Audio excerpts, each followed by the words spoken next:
Ang dali mag-isip, pero ang hirap gumawa. Sobrang daming plano, pero hanggang ngayon, wala pa ring resulta. Sa isip mo, buo na lahat. Yung negosyo, yung content, yung buhay na gusto mo.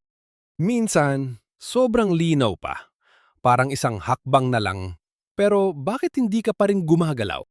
Minsan, tinatamad ka. Minsan, natatakot. O baka hinihintay mong maging ready ka. Hanggang sa lumipas ang araw, linggo, buwan. Pero andyan ka pa rin. Nasa ideya. Batid, walang mali sa pangarap. Pero, hindi sapat ang puro plano.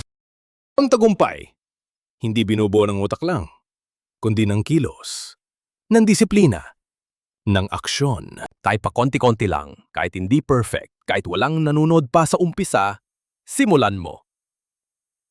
Kasi habang puro ideya ka, ibang tao na ang kumikilos. At sila ang makakakuha ng resulta.